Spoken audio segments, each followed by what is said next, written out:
नमस्कार दर्शकों, SN news की टीम पहुंची है नेपाल राष्ट्र के सतलुज आश्रम धनुषा में। यहाँ पर संत रामपाल जी महाराज जी के सानिध्य में संत कबीर साहब जी के प्रकट दिवस के उपलक्ष्य में 3 दिवसीय विशाल भंडारा, रक्तदान शिविर, दहेज मुक्त विवाह, अखंड पाठ का आयोजन किया जा रहा है। आज दूसरा दिन है, सारा कवरेज आप जी को दिखाएंगे। अभी हम पहुंच चुके हैं पार्किंग स्थल पर।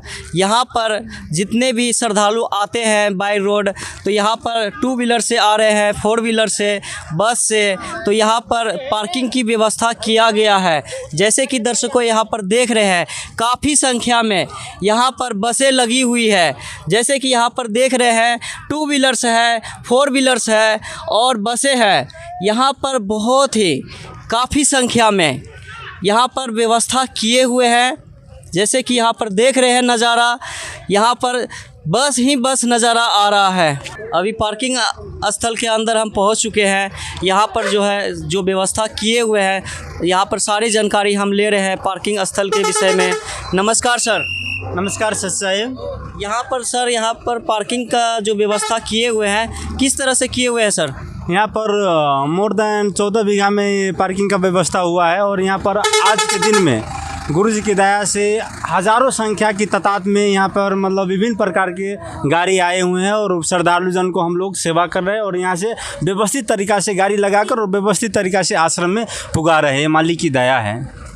तो सर यहाँ पर जो आप पार्किंग लगाते हैं तो कोई चार्ज लेते हैं? ये गुरु जी की दया से, पूर्ण परमात्मा बंदी छोड़ सदगुरु रामपाल जी महाराज जी की दया से यहाँ पर निःशुल्क हर चीज़ का व्यवस्था किया गया है। कोई शुल्क नहीं लेते हैं और जो श्रद्धालु यहाँ पर गाड़ी लगाकर जो पैदले चलते हैं और जो वृद्धा है और जो अशक्त है, उन लोगों को हम लोग क्या कहते हैं, मोटरसाइकिल से हो या 4 चक्का से उनको आश्रम में पहुँचाते हैं निःशुल्क। सभी व्यवस्था से निःशुल्क किए गए हैं।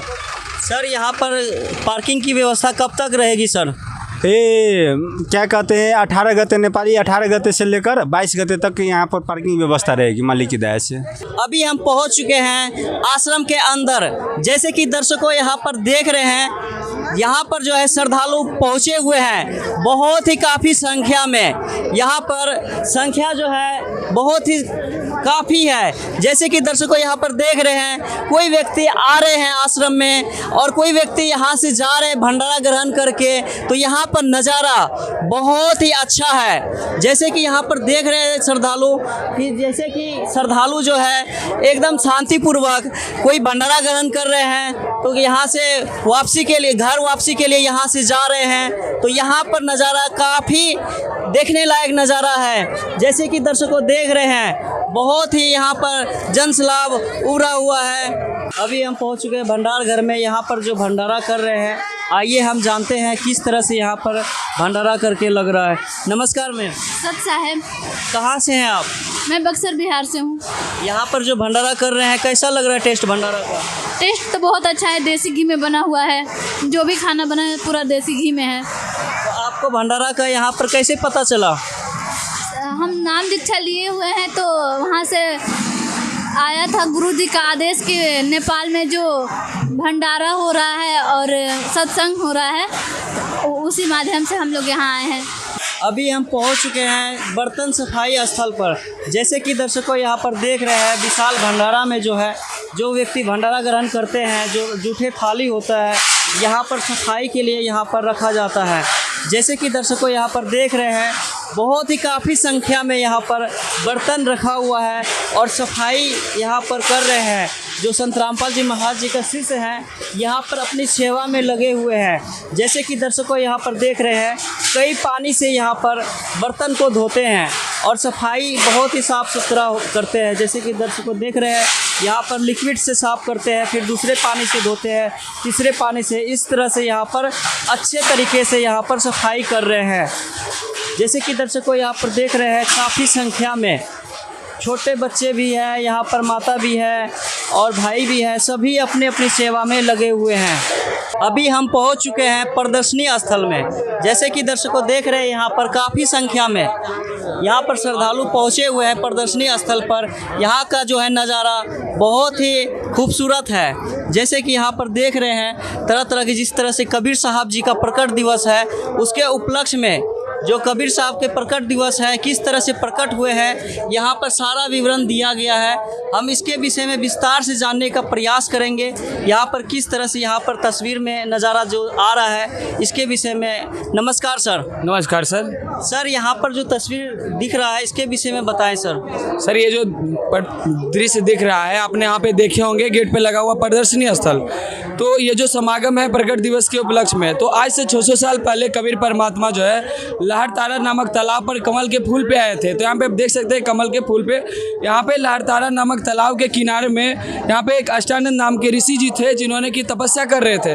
तो उन्होंने देखा कि एक बालक रूप आकर यहाँ पे कमल के फूल पे सिमट गया। फिर आगे इन्होंने जैसे ही आगे तो इन्होंने आगे अपने गुरु रामानंद जी से इन्होंने पूछा कि मैंने आज कौन सा विचित्र देखा। तो उन्होंने ये बताया कि ये जो दृश्य है यहाँ पे जो कोई भगवान के अवतार आते हैं वो जन्म लेते हैं माँ के गर्भ से, वही यहाँ पे अवतरित होने वाले हैं। आगे हम आपको दिखाते हैं कि उसी समय नीरू नीमा नामक जुलाहा जो है उस वहीं पे तालाब में स्नान कर रहे थे। तो वहीं पे जब उनकी पत्नी कपड़ा खींचने के लिए गई तो उन्होंने देखा कि एक कमल के फूल पे बालक है। तो वहीं पे उन्होंने बालक की ओर इशारा करते हुए बताया कि यहाँ पे कमल के फूल पे बालक है, देखना ही देखना। तो इसके बाद उनका जो पति है उन्होंने भी पूरा ध्यान से देखा। तो आगे देखिए यहाँ पे मैं दिखाता हूँ, उन्होंने पूरे ध्यान से देखा तो यहाँ पे एक बालक था। उन्होंने कमल सहित उन्होंने बालक को लेकर अपनी पत्नी के हाथों में दे दिया। फिर आगे चलकर उन्होंने ले जाने से मना किया कि अब क्या होगा, किसका बच्चा है। तो फिर उन्होंने जब जैसे ही नगरी में प्रवेश किया तो इतना सुंदर बालक था, इतना सुंदर परमात्मा का चेहरा था कि गांव-गांव से नगर से लोग देखने के लिए, मनमोहक शिशु को रूप में देखने के लिए आए। काशी में जितने भी लोग थे वो सारे उमड़ के आने लगे और किसका पुरुष था ये तो भूल ही गए कि किसका बच्चा है। उन्होंने सारा बखान करने लगे कि ये कितना सुंदर बालक है। और जब वो परमात्मा आए तो फिर 25 दिनों तक कुछ भी खाए पिए नहीं। तो उन्होंने एक कंवारी बछिया को ला करके शंकर जी के माध्यम से फिर वहाँ पे आगे चल के उनको दूध दिलवाया। और उसके बाद वही कबीर परमात्मा जो कंवारी बछियों से, जो कि जैसा कि हमारे वेदों में भी वर्णित है कि वो जब परमात्मा जब यहाँ पे आते हैं तो उनकी परवरिश की लीला कुंवारी गायों से होती है। तो उसी तरीके से आप यहाँ पे चित्र देख सकते हैं कि परमेश्वर कबीर साहब जी के आदेशानुसार शिव जी द्वारा कंवारी गायों की कमर थपकी ला के दूध निकालना। फिर आगे चल के उन्होंने जैसे ही बड़े हुए तो मौलवी साहब आके उनका नाम धरने लगे। तो जैसे ही मौलवी ने अपना कुरान को खोला तो उसमें सभी अक्षर कबीर कबीर हो गए। और उन्होंने परमात्मा ने बोले शिशु रूप में कि आज से मेरा नाम कबीर रहेगा इस कलयुग में। आगे चल के परमात्मा ने बहुत छोटे सी उम्र में बड़े बड़े विद्वानों का छक्का छुड़ाने लगे। और आगे आप प्रदर्शनी में देख सकते हैं कि उन्होंने काफ़ी ज़्यादा हम सब के संघर्ष किए और जात पात की खाई को मिटाने के लिए उन्होंने बहुत ज़्यादा प्रयास किए, जो कि आज भी हमारे समाज में वर्णित है। और इस तरीके से आप यहाँ पे देखिए कबीर साहब जी को गर्म कढ़ाई में लाना, अन्य तरीके से बहुत प्रकार के यातनाएं दी गई, फिर भी उन्होंने समाज के लिए एक अच्छी प्रेरणा दी, जो कि आज लोगों में प्रसिद्ध है। कबीर जी एक संत के माध्यम से, कबीर एक कवि के माध्यम से प्रसिद्ध है जी। अभी हम पहुँच चुके हैं रक्तदान शिविर कैंप के पास। यहाँ पर दर्शकों देख रहे हैं जगत गुरु तत्वदर्शी संत रामपाल जी महाराज जी के सानिध्य में कबीर साहब प्रकट दिवस के उपलक्ष्य में रक्तदान शिविर का आयोजन रखा गया है। जैसे कि दर्शकों यहाँ पर देख रहे हैं रक्तदान का यहाँ पर कैंप लगाया गया है और यहाँ पर संत रामपाल जी महाराज जी का जो शिष्य है यहाँ पर रक्तदान दे रहे हैं। जैसे कि यहाँ पर दर्शकों देख रहे हैं यहाँ पर लाइन में लगे हुए हैं संत रामपाल जी महाराज जी का शिष्य, और यहाँ पर देख रहे हैं काफ़ी संख्या में कैंप में भीड़ है। हम जानने का प्रयास करेंगे यहाँ पर डॉक्टर बैठे हुए हैं ब्लड स्टोर करने के लिए, तो हम जानने का कोशिश करेंगे।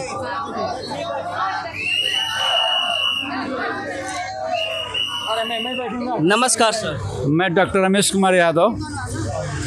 सर यहाँ पर जो आप रक्तदान जो है यहाँ पर ले रहे हैं आप, तो यहाँ पर किस तरह से व्यवस्था किए हुए हैं सर? अच्छा व्यवस्था है। हम लोग मालूम चला कि संत रामपाल महाराज का आश्रम में यहाँ पर कैंप लगा हुआ है, तो सोचिए घूमते घूमते आए, हमने देखा बहुत भीड़ भाड़ है, इसमें लोग फ्री में अपना रक्तदान दे रहा है लोग।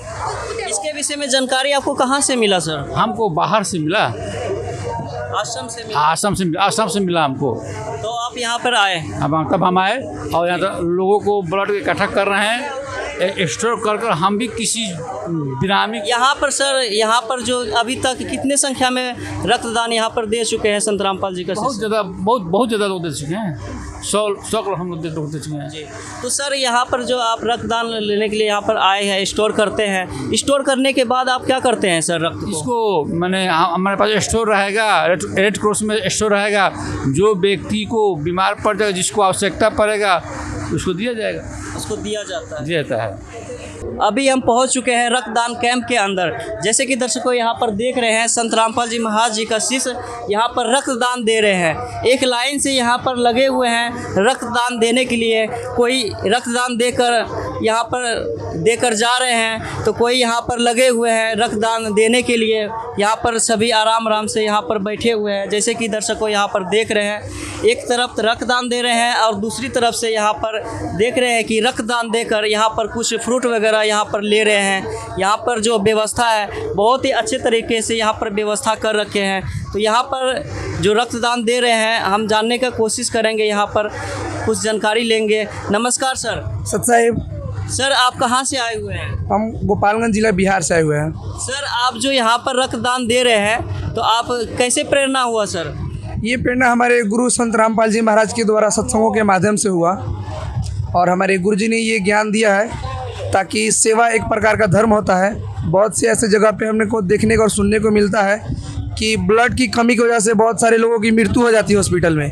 तो इस चीज़ की वजह से हमारे गुरु जी के जो भी हमें ज्ञान दिए हैं, इस आधार पर हम ब्लड डोनेट करते हैं ताकि कहीं किसी की अचानक ब्लड की कमी पड़ती है तो इस चीज़ से उनको पूर्ति हो सके। बहुत बहुत धन्यवाद सर। सत साहिब। जैसे कि दर्शकों यहाँ पर देख रहे हैं, संत रामपाल जी महाराज जी का शिष्य जो है रक्तदान देने के लिए बहुत ही उत्साहित हो रहे हैं। यहाँ पर रक्तदान दे रहे हैं ताकि जीवन बच सके। दूसरे व्यक्ति का जो मृत्यु हो जाती है, उसके वजह से मृत्यु हो जाती है, इसलिए रक्तदान यहाँ पर दे रहे हैं ताकि जीवन बच सके। और यहाँ पर कुछ जानकारी लेने का कोशिश करेंगे जो यहाँ पर व्यवस्था किए हुए हैं रक्तदान कैंप में, तो सारी जानकारी हम ले रहे हैं। नमस्कार सर। सत साहब। सर यहाँ पर जो कैंप में आप सुविधा दिए हैं, तो किस तरह से सुविधा दिए हैं सर? यहाँ कबीर प्रकट दिवस के उपलक्ष्य में जितने सारा संगत आए हैं, जितने जो गांव-गांव में है ब्लड डोनेशन करने के लिए, हमारे परमात्मा के दया से यहाँ फ्री में ब्लड डोनेशन हो रहा है। ब्लड डोनेशन के सिलसिले में हम जितनी ब्लड डोनेशन दे रहे हैं, इसको हम फल फूल दे रहे हैं, फ्रूट्स दे रहे हैं, जूस दे रहे हैं, इस हिसाब से हम सेवा कर रहे हैं यहाँ पे। नमस्कार दर्शकों, अभी हम उपस्थित हैं सतलोक आश्रम धनुषा नेपाल में। यहाँ पर 3 दिवसीय भंडारा का आयोजन किया जा रहा है और एक कार्यक्रम है जो दहेज मुक्त विवाह। यहाँ पर अभी कुछ ही देर में दहेज मुक्त विवाह का आयोजन किया जाएगा। यहाँ पर 14 जोड़े के साथ में विवाह किया जाएगा दहेज मुक्त। तो यहाँ पर पूरा कवरेज अभी दिखाएंगे किस तरह से यहाँ पर शादियाँ होती है। संत रामपाल जी महाराज जी के शिष्य शादी करते हैं, वो भी 17 मिनट में मात्र। ना बैंड बाजा, ना दहेज, कुछ भी आवंडर नहीं, सिर्फ सिंपल तरीके से संत रामपाल जी महाराज जी के शिष्य विवाह करते हैं। जैसे कि दर्शकों यहाँ पर देख रहे हैं, यहाँ पर जो है वर और वधू जो है यहाँ पर पहुँच गए हैं और यहाँ पर कुछ ही देर में शादी स्टार्ट होने वाली है। जैसे कि दर्शकों देख रहे हैं, यहाँ पर काफ़ी संख्या में श्रद्धालुजन यहाँ पर पहुँचे हुए हैं इस भंडारे में। और यहाँ पर जो शादी हो रही है बहुत ही अचंभित है। यहाँ पर जो नज़ारा है देखने का, बहुत ही काफ़ी संख्या में यहाँ पर नज़ारा दिख रहा है। जैसे कि दर्शकों देख रहे हैं, भीड़ यहाँ पर बहुत ही काफ़ी है, जो कि एक जुनून यहाँ पर देख रहे हैं कि विवाह जो हो रहा है मात्र 17 मिनट में, इसके लेकर यहाँ पर भीड़ बहुत ही काफ़ी है कि यहाँ पर संत रामपाल जी महाराज जी जो शिष्य है किस तरह से विवाह करवाते हैं, जो कि मात्र 17 मिनट में। तो आप यहाँ पर बने रहें एसएन न्यूज़ के साथ में, पूरा कवरेज दिखाएंगे यहाँ पर किस तरह से रमैनी यहाँ पर किया जाता है। जो कि रमैनी जो है यहाँ पर संत रामपाल जी महाराज जी का शिष्य जो है विवाह को ही रमैनी कहते हैं। तो यहाँ पर जो है 17 मिनट का जो है भगवान का मंत्र से यहाँ पर रमैनी यानी कि शादी किया जाता है। दिल्ली मंडल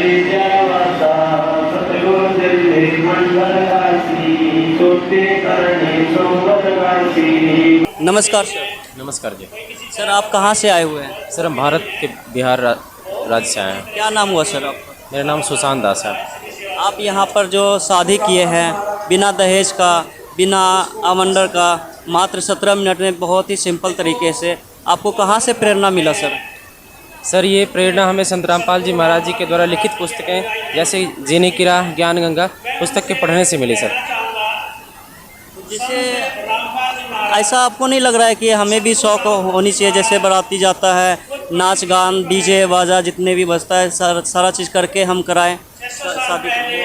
सर इन चीज़ों की अगर बात करें तो ये शौक़ हमें पहले बहुत ज़्यादा था कि पहले नाच गान भी करते थे।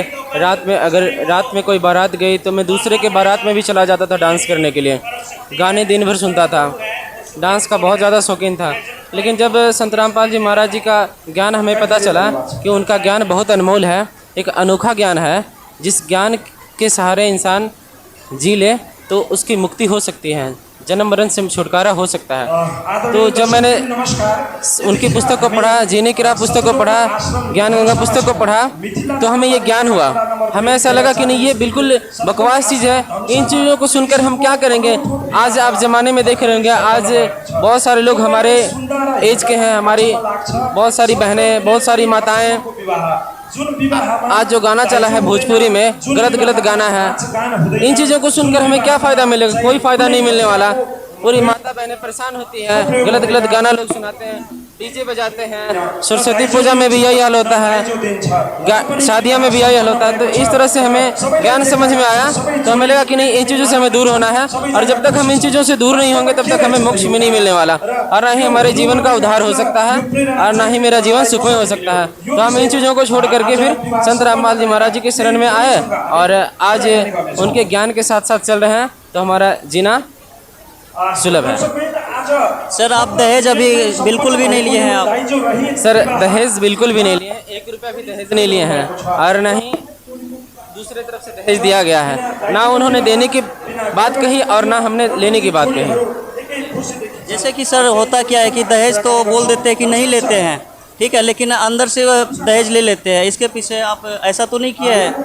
सर हम अपने संत रामपाल जी महाराज जी जो हमारे गुरु जी हैं, जो कबीर साहब की परमेश्वर जी के अवतार हैं, हम उनका साक्षी मान करके कहना चाहते हैं, हम 1 रुपया दहेज ना ही लिए हैं, और ना ही हमें 1 रुपया दहेज कोई दिया है। बहुत बहुत धन्यवाद सर। Welcome sir. और समाज को आप क्या संदेश देना चाह रहे हैं? समाज को हम यही संदेश देना चाहते हैं, और वैसे संदेश हम क्या दे सकते हैं? संदेश तो भगवान हमारे संत रामपाल जी महाराज पुस्तकों के माध्यम से, सोशल मीडिया के माध्यम से, टीवी के माध्यम से, चैनल के माध्यम से, हर एक तरीके से संत रामपाल जी महाराज सभी समाज को, पढ़े लिखे समाज को, और जो अनपढ़ व्यक्ति हैं उन सभी लोगों के लिए पुस्तकों के माध्यम से ज्ञान को समझा रहे हैं कि इन चीज़ों से दूर हो जाएं। ये एक कुरीति है, दहेज एक बहुत बड़ा कुरीति है। जो इंसान अपनी बेटी को, अपनी कौर पुत्री को दे दिया, फिर बचा ही क्या रह गया? तो इस अनुसार हम उनको कहना चाहते हैं कि आप भी इन सभी पुस्तकों को पढ़ें, ज्ञान को समझें, और इस ज्ञान को समझ करके संत रामपाल जी महाराज से दीक्षा लेकर के जुड़ें, और अपने जीवन का उद्धार करवाएं। जी बहुत बहुत धन्यवाद सर।